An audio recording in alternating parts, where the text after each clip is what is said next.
Skilled workers around the world are asking the same question in 2025: Singapore or Australia? One is booming in logistics and tech, the other dominates mining and engineering. Both offer opportunity, stability, and a path forward. But which country actually offers a better future for you and your career? If you're thinking about moving abroad for work, this decision could change your life.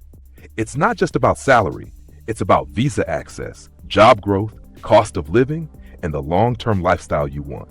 We've broken down the numbers, the policies, and the real-world experiences to help you decide. The answer may surprise you. Let's dive in. Section 1. Job Market Overview. Let's start with the job market.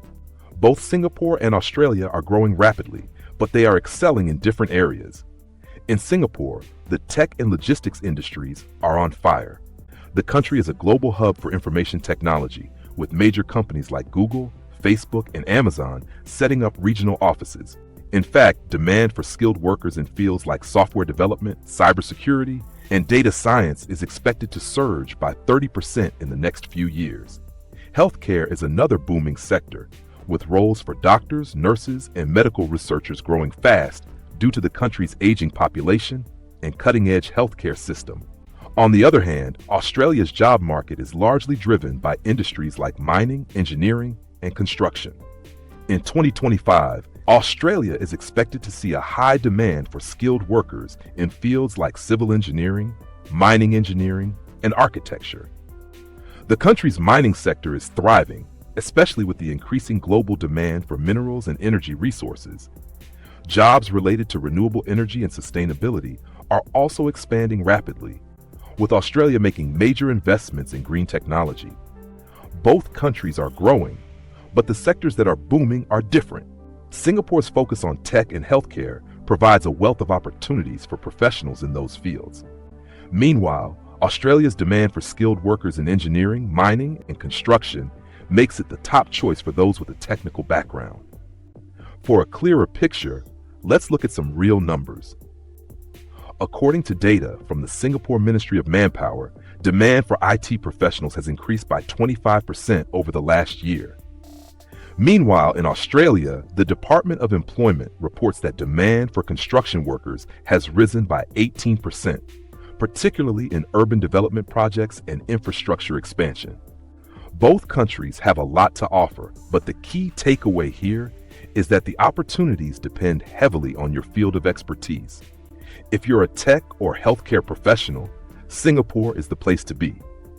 But if you have a background in engineering or construction, Australia might just be your next. Section 3. Salaries and cost of living. Let's talk about money, specifically how far your salary will go in both Singapore and Australia. It's not just about how much you earn, but also how much you get to keep and how expensive life is in each country.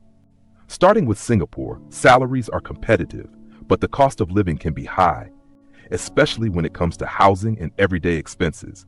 For example, the average salary for a software developer in Singapore in 2025 is around SGD 6,000 to SGD 8,000 per month.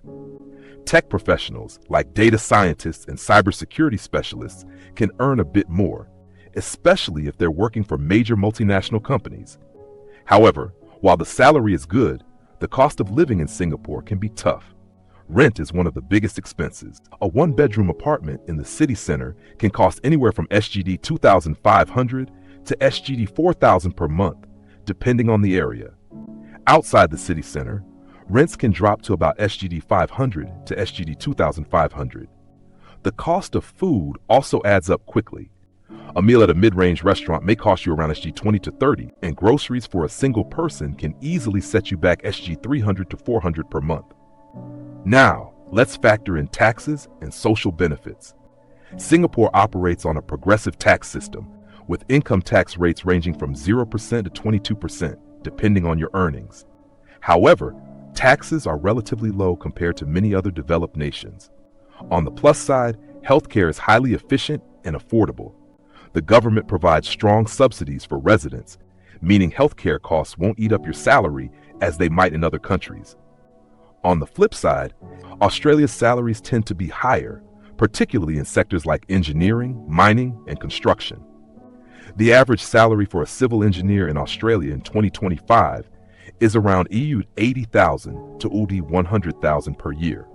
But just like Singapore, the cost of living is also high, particularly in cities like Sydney and Melbourne. Rent in Australia varies quite a bit by city, but for a one-bedroom apartment in the city center, expect to pay anywhere between AD 2,000 to 3,500 per month in places like Sydney or Melbourne. In more affordable cities like Adelaide or Brisbane, the rent drops to around 1,500 to 2,500. Food costs are similarly high in Australia. Grocery bills for a single person could average 300 to 450 a month, and dining out is about 2040 for a meal at a mid-range restaurant. Now, let's talk about taxes and social benefits. Australia has a progressive income tax system, with rates ranging from 0% to 45% based on your income. While tax rates are higher than Singapore's, Australia provides universal health care under the Medicare system, which means you don't have to worry about hefty medical bills. Additionally, Australia has a strong social safety net with benefits like unemployment support and parental leave, which makes it a bit more financially secure for families. Let's put this all together with a real-world example. Imagine you're a single tech worker earning SGD 7,500 per month in Singapore. After taxes, you're looking at around SGD 6,500. Your rent might take up about SGD 2,500 for a city center apartment, and food and transportation could cost another SGD 1,000. After rent, food, and transport, you're left with about SGD 3,000 to cover everything else, which can feel tight in a high-cost environment like Singapore. Now, let's say you're in Australia, earning AUD 90,000 per year as a civil engineer. That works out to around 7,500 per month before taxes. After taxes, you'll bring home about 5,500. Rent for an apartment in Sydney might cost AUD 2,500, with food and transport adding another 1,200 to your monthly expenses. This leaves you with around 1,800 to cover everything else. While the salary is higher in Australia, it's clear that the cost of living is also a significant factor to consider. So, which country offers better financial prospects? It really depends on your lifestyle and job type. If you're in tech or healthcare, Singapore offers solid salaries, but can be pricey in terms of living expenses. Australia provides higher wages in sectors like mining and engineering, and with better social benefits like universal healthcare, it might offer more security in the long run. Section 4. Work culture and lifestyle. When choosing where to build your future, it's not just about jobs and money, it's also about how you live your life. So let's compare the work culture and overall lifestyle in Singapore and Australia.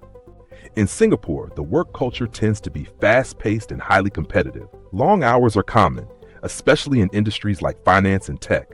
There's a strong emphasis on productivity, efficiency, and results. Management styles are typically top-down, and employees are expected to be punctual, detail-oriented, and responsive, even outside of regular office hours in some cases.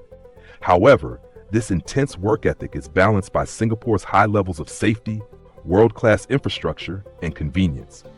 The city is clean, efficient, and incredibly well-connected, with reliable public transport and fast internet. Leisure time might be limited, but when you do have it, Singapore offers vibrant food scenes, shopping districts, and quick access to regional travel destinations like Bali, Thailand, and Vietnam.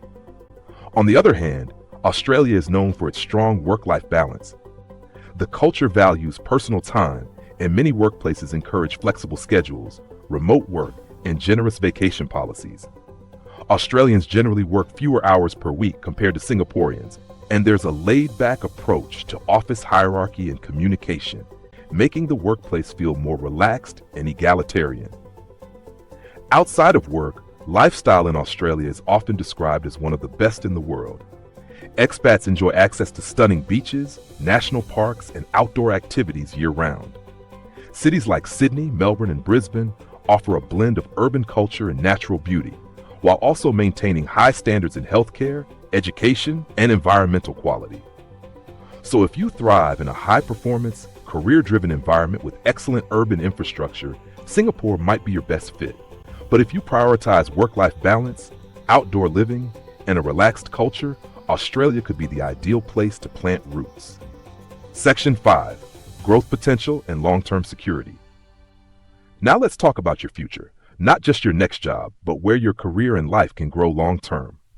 When it comes to career growth and job security, Singapore and Australia offer very different paths.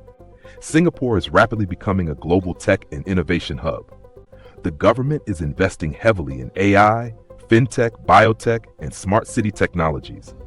This means that skilled professionals in tech, healthcare, and finance can expect growing demand, especially in the next 5 to 10 years. Singapore also encourages continuous upskilling, offering government-funded courses and training programs through platforms like Skills Future. If you're someone who wants to stay on the cutting edge of innovation, Singapore offers a future-proof ecosystem built around digital growth. But there's a trade-off. Job security can be closely tied to performance, and the competitive nature of the job market can lead to fast turnover if you're not consistently producing results. For those who thrive under pressure and love constant learning, it's a great environment, but it's not for everyone. Australia, on the other hand, has a more stable, resource-based economy with strong sectors in mining, construction, and agriculture. While it may not be advancing as fast in tech as Singapore, it offers steady long-term employment in traditional industries.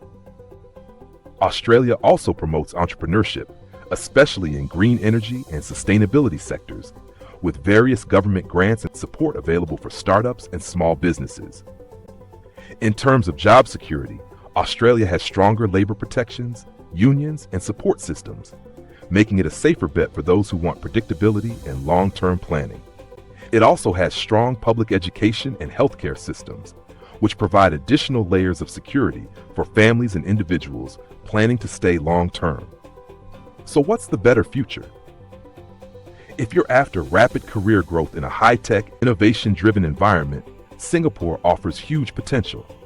But if you're looking for long-term stability, strong worker rights, and opportunities to build a family-friendly life, Australia might be the smarter long game. So, Singapore or Australia, where should you go? If you're a tech professional, healthcare worker, or someone passionate about innovation, Singapore offers a fast-forward environment with excellent salaries and a strong focus on upskilling. It's perfect for ambitious individuals looking to climb the ladder quickly in sectors like IT, finance, or biotechnology. But if you're in engineering, construction, or mining, and you value work-life balance, social benefits, and long-term family security, Australia might be the better fit. With higher salaries in trades, better labor protections, and a more relaxed lifestyle, it's a solid choice for those seeking stability. Each country has its own advantages, and the right decision depends on your career, goals, and lifestyle preferences. Now, it's your turn. Which country would you choose and why? Drop your answer in the comments below. We'd love to hear your story. And if this helped you even a little, hit like and subscribe for more expat insights and comparisons that could shape your next big move.